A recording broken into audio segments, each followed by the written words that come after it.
warahmatullahi wabarakatuh. Waalaikumsalam. Nabi Umrah. Lun langkah tu kuno, dia menyang Pak Abi, menyatapu buat berangkat tu menyahanan ke Quran. Ejud Abi. Oh, nah, ya, jawab ini.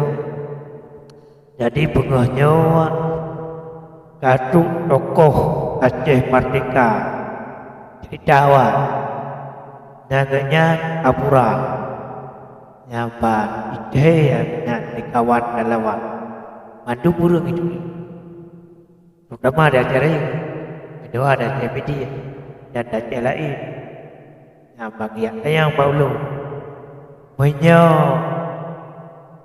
dapur berangkat berhana ikut Al-Quran yun menan pendayaan ya dia ada jawab dengan Bismillahirrahmanirrahim Alhamdulillahi Rabbil Alamin Asyhadu an la ilaha illallah wa asyhadu anna Muhammadar Rasulullah Allahumma salli ala Sayyidina Muhammad wa ala alihi wa sahbihi wa azwajihi wa dzurriyyatihi ila yaumil mi'ad amma ba'du fa ya ibadallah. Dia jawab yang pertama katanya orang mukmin, katanya orang Islam.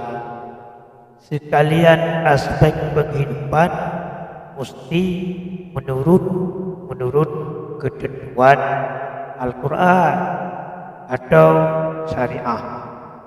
Misalnya katanya ada sembahyang yang menurut Al-Quran, ada cara sembahyang akibat terlaksana menurut Al-Quran sah terima oleh Allah.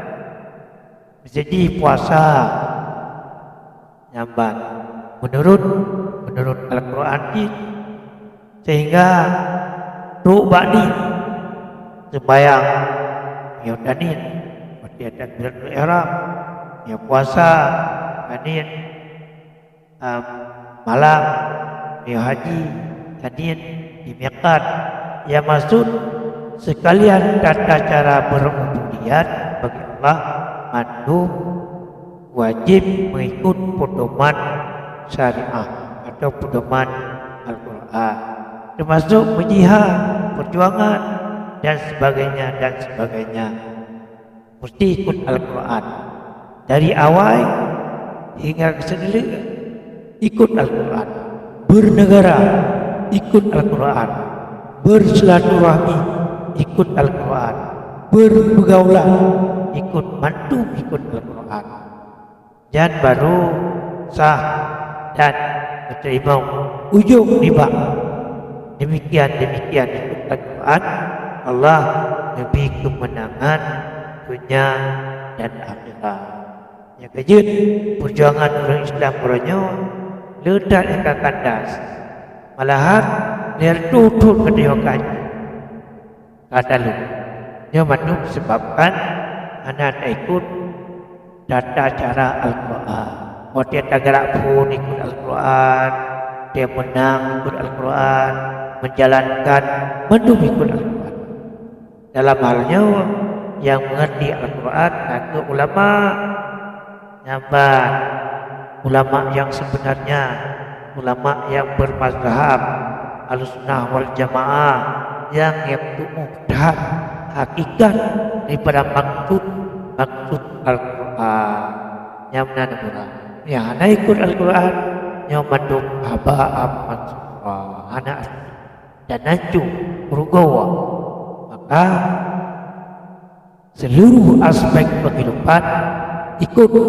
lagi petunjuk Al-Quran maka ikut ulaika ala hudam min rabbihim wa ulaika humul muflihun so yang ikut Al-Quran yang punya kemenangan dalam bahasa yang lain kejayaan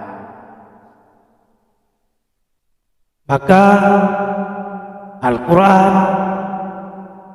mampu dan dapat menjawab seluruh tantangan zaman. Al-Quran adalah sebuah pedoman yang diterima di sekalian pihak manusia.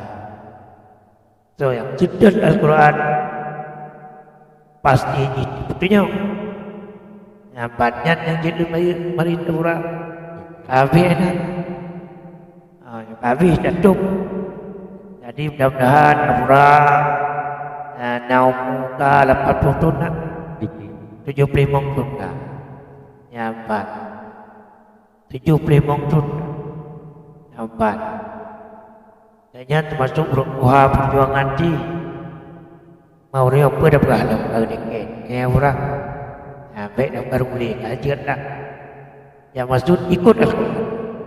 Assalamualaikum warahmatullahi wabarakatuh. Waalaikumsalam warahmatullahi wabarakatuh.